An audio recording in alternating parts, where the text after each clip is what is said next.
విషయాన్ని చాలా సూటిగా స్పష్టంగా మాట్లాడే నటుడిగా పేరు పొందాడు పోసాని కృష్ణమురళి. ఏ విషయం పైనైనా తనకు నచ్చిన విషయం పట్ల, నచ్చని విషయాల పట్ల నిర్మోహమాటంగా వ్యవహరించడం ఆయన నైజం.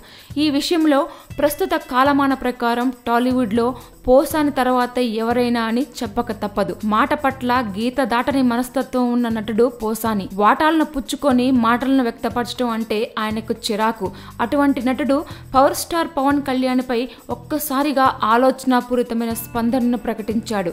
అది పవర్ స్టార్ పవన్ కళ్యాణ్ రాజకీయం గురించి అయ్యేసరికి ఆశ్చర్యమేస్తోంది. చిరంజీవి పెట్టిన ప్రజారాజ్యం పార్టీ గురించి మాట్లాడాడు. రాజకీయాలకు సంబంధించి మెగాస్టార్ చిరంజీవి చాలా నిజాయితీపరుడైన నటుడు అంటూ వెల్లడించాడు పోసాని. ఎందుకంటే ప్రజారాజ్యం పార్టీ నుండి తాను పోటీ చేసేటప్పుడు తన వద్ద నుంచి ఒక్క రూపాయి కూడా ఆశించలేదని, డబ్బులు తీసుకోకుండానే టికెట్ ఇచ్చారన్నాడు పోసాని.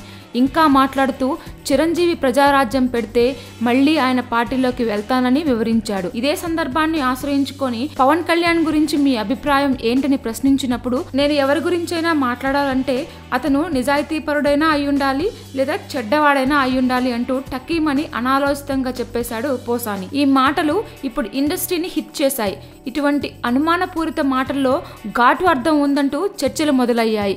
ఏదీ కాకుండా మరి పవన్ తన అవసరాల కోసం ఎటు వీలైతే అటు వాలిపోయే నటుడా అంటూ చర్చోపచర్చలు నడుస్తున్నాయి. పవన్ కు స్వతంత్రమైన వ్యక్తిత్వం, నైతికమైన ఆలోచనలు, నిర్మాణాత్మకమైన సైద్ధాంతికమైన ధోరణి అనే పలు అంశాల పట్ల పవన్ కున్న పట్టు గురించి ముఖ్యంగా చర్చలు జరుగుతున్నాయి. కరిగిపోయే గుండెల, చలించిపోయే హృదయంలా వ్యవస్థ పట్ల, సమాజం పట్ల పవన్ తీసుకునే నిర్ణయాలు, చేసే ఆలోచనలు కూడా కరిగిపోయే మంచు లాంటివేనా అంటూ ప్రజలకు కూడా ఆలోచనలు రేపుతున్నాయి పోసాని మాటలు.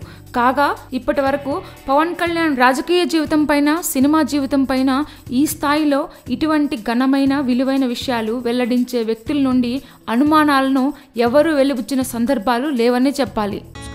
Please subscribe. Hi, it's me Purna. Please subscribe.